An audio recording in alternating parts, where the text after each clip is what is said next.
अभाज्य संख्याएं।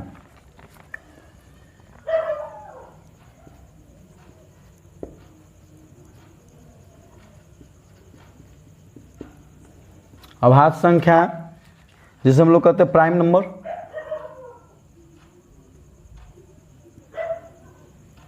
Prime numbers अभाज्य संख्या। तो अभाज्य संख्या जस्ट इसका उल्टा, एक से बड़ी वे सभी संख्याएं, एक से बड़ी वे सभी संख्याएं जो एक और अपने आप अर्थात स्वयं को छोड़ किसी दूसरे संख्या से पूर्णतः विभाजित न हो, उसे अभाज्य संख्याएं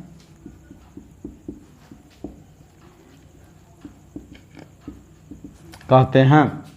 क्या देखें कि एक से बड़ी वे सभी संख्याएं जो एक और अपने आप अर्थात स्वयं को छोड़ किसी दूसरे संख्या से पूर्णतः विभाजित न हो, उसे अभाज्य संख्या कहते हैं। अर्थात कह सकते हैं हम कि एक से बड़ी वे सभी संख्याएं जो केवल और केवल एक और अपने आप से विभाज्य हो और किसी दूसरी संख्या से विभाज्य नहीं हो, उसे हम क्या कहते हैं? अभाज्य संख्या।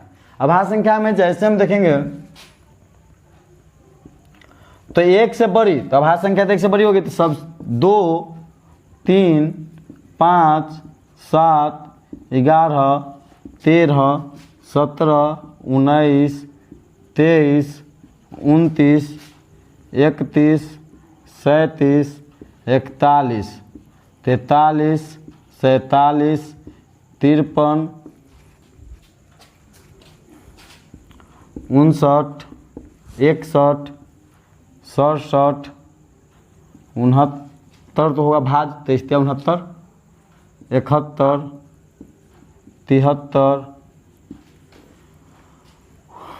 79,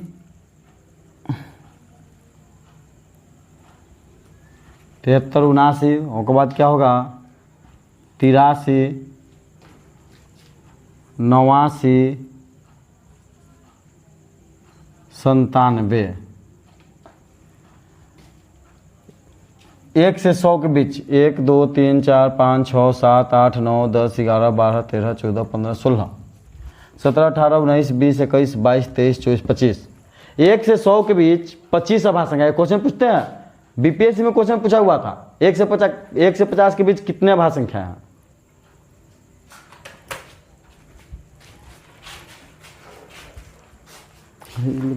हो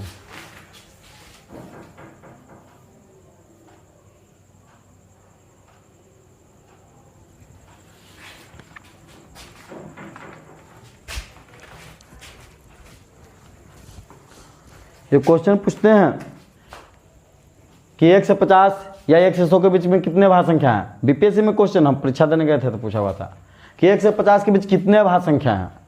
तो 1 से 50 के बीच कितने अभाज्य संख्या है? 1 से 50 के बीच 25, 1 से 100 के बीच में है, 1 से 50 के बीच में 15 है।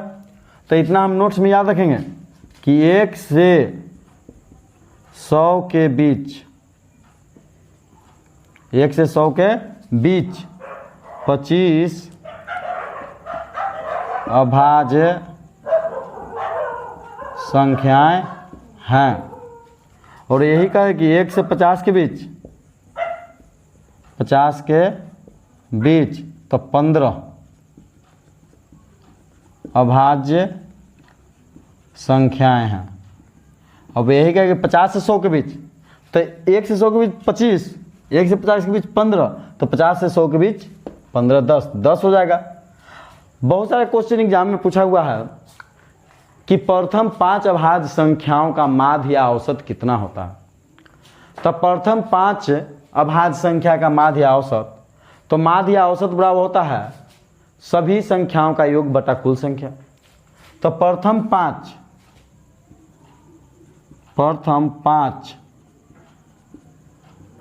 अभाज्य संख्या का माध्य या औसत, माध्य या औसत मुख्यतः एक ही होते हैं लगभग, तो औसत बराबर कुल संख्याओं का योग।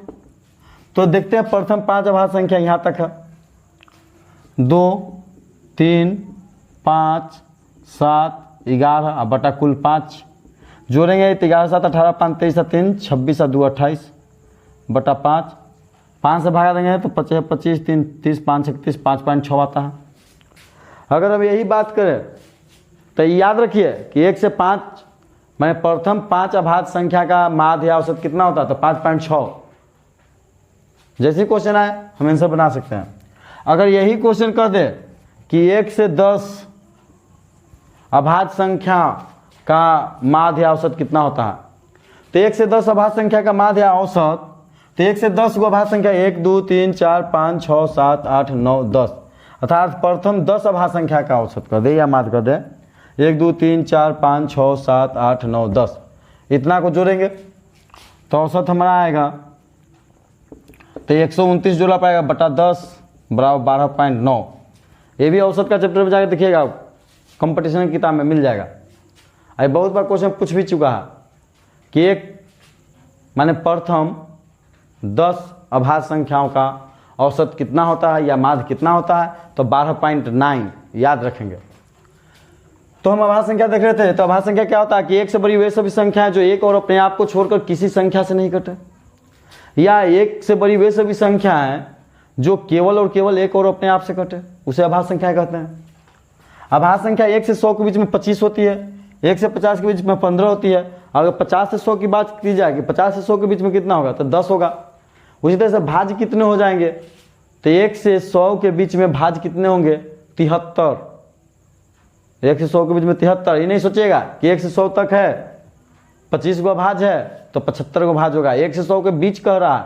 और ये कहता है 1 से 100 तक कितने भाज्य होंगे, तो 1 से 100 तक हो जाएगा 74 भाज्य संख्या।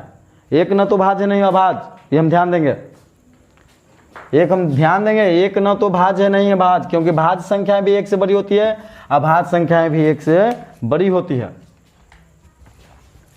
तो हम भाज्य और अभाज्य देख लिए। अब हम देखते हैं सह अभाज्य संख्या। सह अभाज्य संख्या 8वां,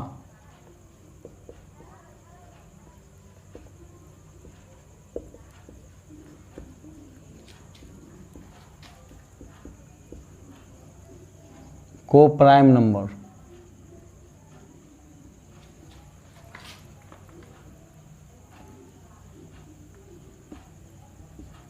को प्राइम नंबर सहभाज्य संख्या किसे कहते हैं, तो सहभाज्य संख्या कहते हैं संख्याओं का वह युग्म जिसका मस मतलब कि HCF 1 हो, उसे सह अभाज्य संख्याएं कहते हैं। क्या कहें कि संख्याओं का वह युग्म जिसका मस मतलब कि HCF 1 हो, उसे सहभाज्य संख्याएं कहते हैं। जैसे 2 3 का मस निकालेंगे तो 1 आएगा, 2 3 5 का भी मस निकालेंगे तो 1 आएगा। कोई भी संख्या लीजिए 4 6 और 7 का मस निकालेंगे तो 1 क्या आएगा, तो ये सब क्या है 9 11 का मस निकालेंगे तो 1 आएगा। तो ये सब क्या है सहभाज्य संख्या है, सहभाज्य संख्याएं। अब आगे क्वेश्चन पढ़ते हैं हम लोग, आगे देखते हैं अगला परिमेय संख्या। परिमेय संख्या किसे कहते हैं,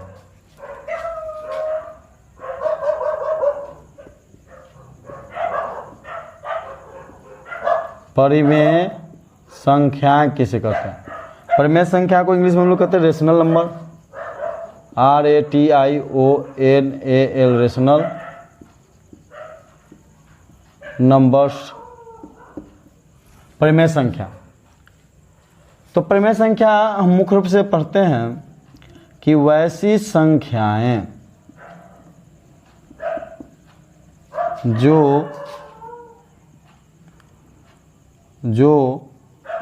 P बटा Q के रूप, वैसी संख्या जो P बटा Q के रूप का हो या जिसे P बटा Q के रूप में लिखा जा सके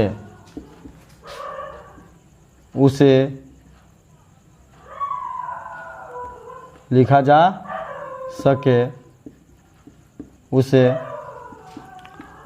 परिमेय संख्याएं कहते हैं। परिमेय संख्याएं कहते हैं जहां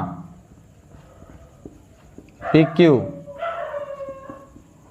पूर्णांक है तथा Q नॉट इक्वल टू 0।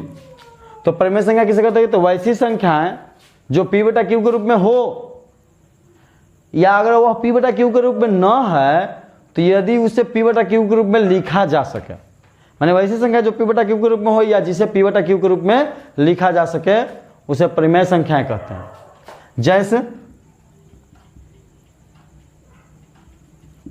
2/3, 22/7, 9/5, 8/17, 2, 3, -5, 6, 0, ये सब क्या है? परिमेय संख्या। √4, √9/16, √36, ये सब क्या है? रूट के अंदर वे सभी संख्या परिमेय संख्या होगी जिसका पूरा पूरा वर्गमूल निकलेगा, और जिसका पूरा पूरा वर्गमूल नहीं निकलेगा वो परिमेय संख्या नहीं होगी, इत्यादि। तो ये सब परिमेय संख्या है। 22/7 आप देख रहे हैं पाई का निकटतम मान होता है, पाई का निकटतम मान होता है, लेकिन पाई क्या है? अपरिमेय संख्या। तो ये ना सोचिएगा कि 22/7 अप्रमेय होगा, क्योंकि पाई अप्रमेय है तो पाई का मान होता है 22/7। पाई का हूबहू मान नहीं होता है, पाई का निकटतम मान होता है 22/7, निकट का। अब 22/7 परिमेय है, ध्यान दीजिएगा। परिमेय संख्या जान गए।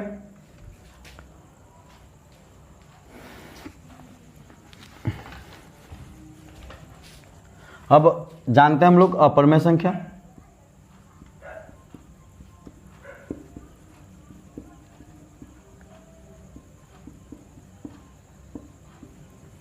इरेशनल नंबर, इरेशनल नंबर,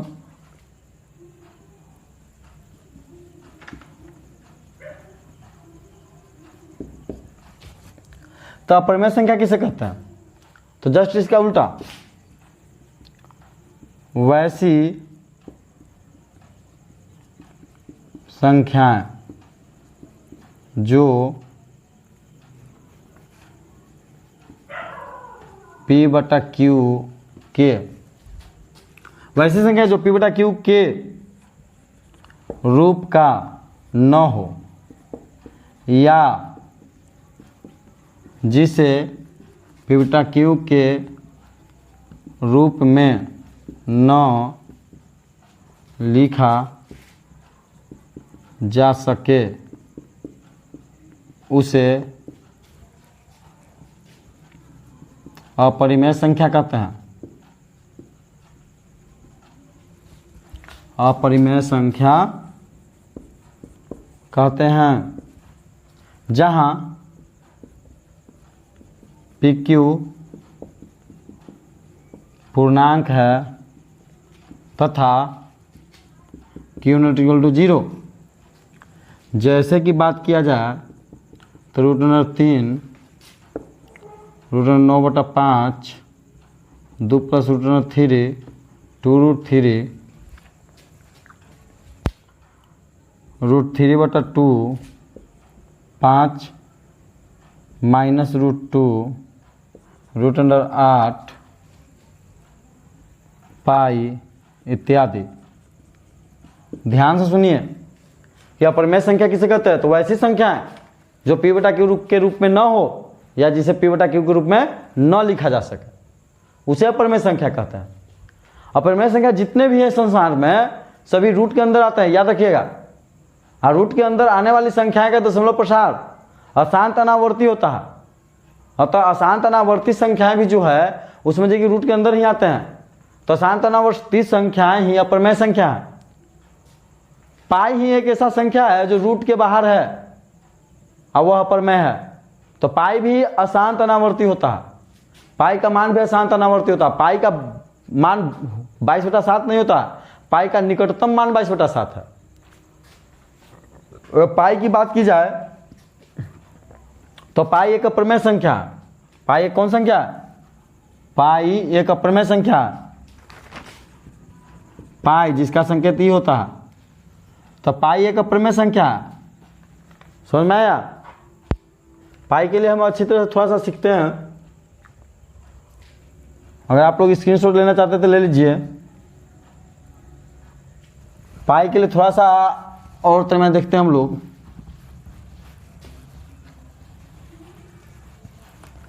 पाई एक नोट जान जाते हैं हम। पाई एक अपरिमेय संख्या है।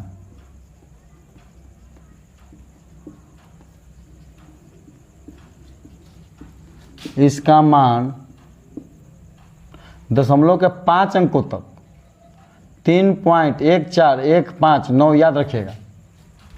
दशमलव के 5 अंकों तक है 3.14159 माने 3.1415 याद रखिएगा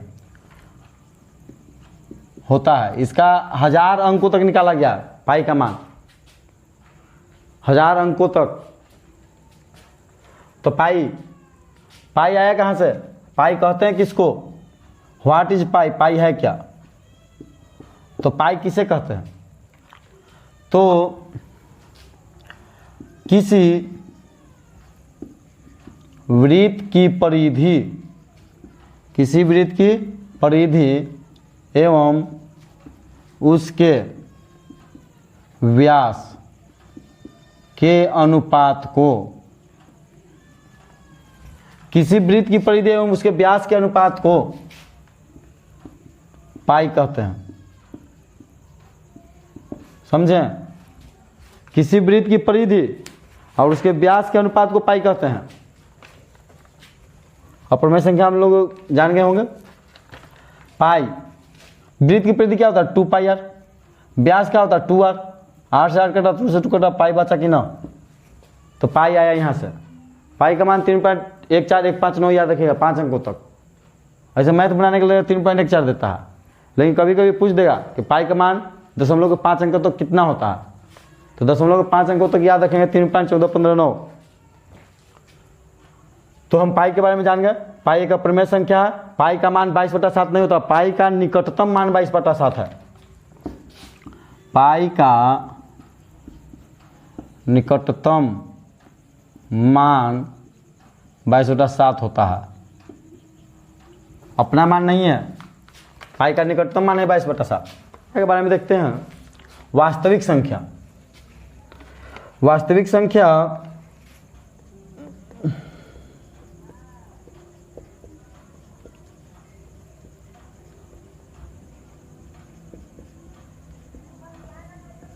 वास्तविक संख्या जिसको हम लोग रियल नंबर कहते हैं,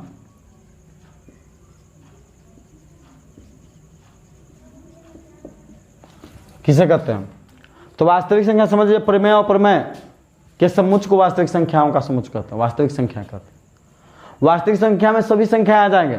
प्राकृत संख्या, पूर्ण संख्या, पूर्णांक संख्या, सम संख्या, भाज्य संख्या, अभाज्य संख्या, विषम संख्या, परिमेय अपरिमेय सब वास्तविक संख्या में। तो वास्तविक संख्या सभी संख्याओं के सम्मिलित रूप को भी वास्तविक संख्याएं कह सकते हैं, और नहीं तो परिमेय एवं अपरिमेय संख्याओं के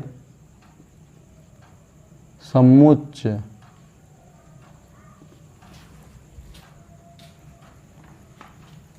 प्रमेय एवं अप्रमेय संख्याओं के समुच्चय को वास्तविक संख्याओं का समुच्चय कहते हैं।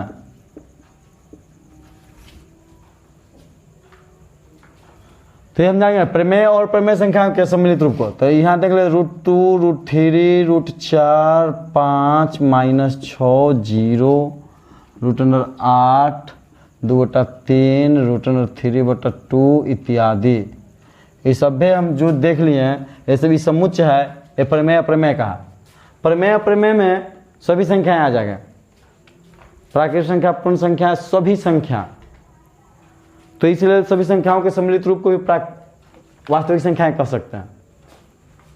अब मुख्य रूप से एक और संख्या के बारे में देखेंगे, काल्पनिक संख्या।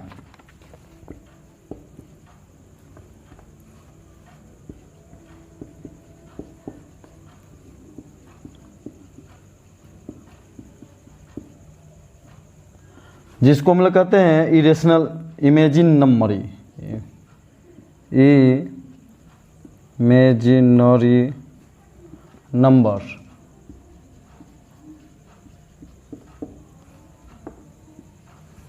इमेजिनरी नंबर यानी काल्पनिक संख्या। तो काल्पनिक संख्या आखिर कहेंगे किसको? तो काल्पनिक संख्या क्या होता है कि ऋणात्मक संख्याओं का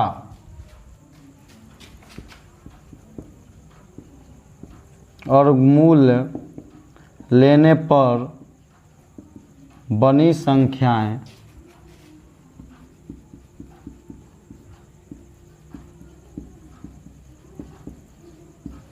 काल्पनिक संख्याएं कहलाती है।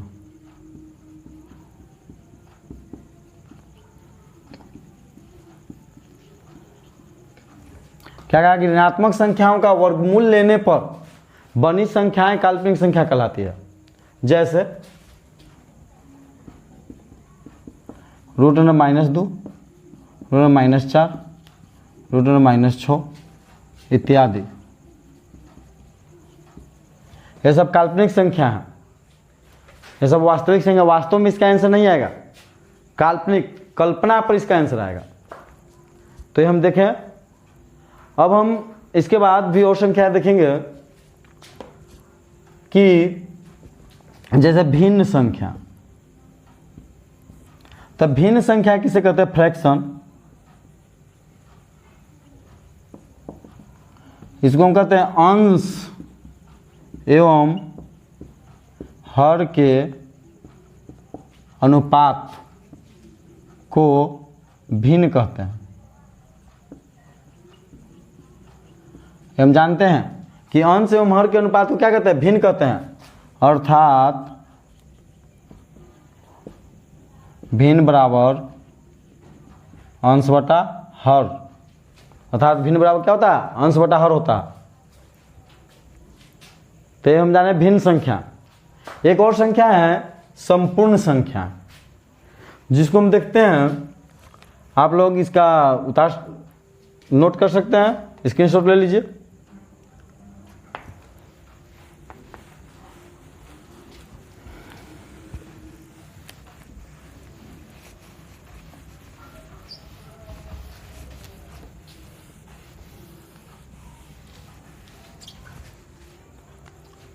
हम देखते हैं, आगे देख सकते हैं संपूर्ण संख्या।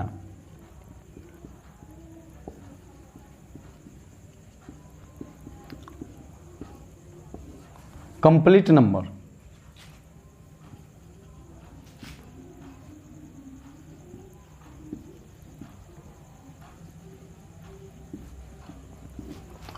कंप्लीट नंबर मतलब कि संपूर्ण संख्याएं किसे कहते हैं? तो हमें लगता है कि आप लोग हो सकता है कि पहली बार सुने हो संपूर्ण संख्याएं किसे कहते हैं, लेकिन ऐसे 6th क्लास में पढ़ना है। 1 से 100 के बीच में 2 ही संपूर्ण संख्या हैं। अगर कोई जानते हैं तो इसका कमेंट कर सकते हैं आप लोग। हमने यह वीडियो बनाया है, इसमें जो जानकारी दी है संख्या के बारे में, आपको कैसा लगा यह आप कमेंट बॉक्स में ज़रूर कमेंट कर बताएं। शेयर करें, अच्छा लगा हो तो लाइक करें और मेरे चैनल को सब्सक्राइब करें अगर आप नहीं किए हों, ताकि ऐसे ही वीडियो आपके पास सबसे पहले पहुंच जाए, ताकि आप इसको अच्छी तरह से सीख सकते हैं। तो कंप्लीट नंबर किसे कहते हैं, संपूर्ण संख्याएं किसे कहते हैं? तो वैसी संख्याएं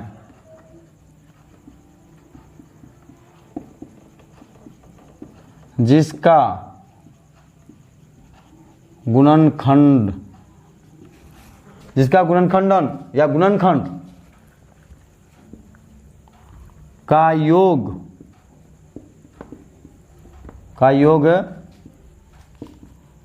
उस संख्या का दुगुना हो। वैसी संख्या जिसका गुणनखंडन का योग उस संख्या का दुगुना हो, उसे संपूर्ण संख्याएं कहते हैं। तो संपूर्ण संख्या जान गए? 1 से 100 के बीच में हम बताया ना कि दुए को संपूर्ण संख्या होता है, एक 6 होता है, एक 28 होता है। 6 का गुणन करना है, 6 में कितना कितना से भाग लगेगा? 1 से, 2 से, 3 से, 6 से। और इसका योग कीजिएगा तो 6 3 9 2 11 1 12, इस संख्या का दुगना है ना। 28 में देख लीजिए, 28 में 1 से भाग लगेगा, 2 से लगेगा, 3 से तो नहीं लगेगा, 4 से लगेगा, 7 से लगेगा, 14 से लगेगा और 28 से लगेगा। अगर जोड़ते हैं तो 28 और 14, तो 28 और 10 और 30 और 4 42 और 7 49, 49 और 4 53 2 55 1 56। ये 56 आया जोड़ने पर, तो इस संख्या का दुगना है कि नहीं? तो यही दो संख्या हैं 1 से 100 के बीच, जो क्या है? संपूर्ण संख्या है। और बाकी जो संख्या है वो संपूर्ण संख्याएं नहीं है। तो आज का वीडियो यहीं तक। जय हिंद,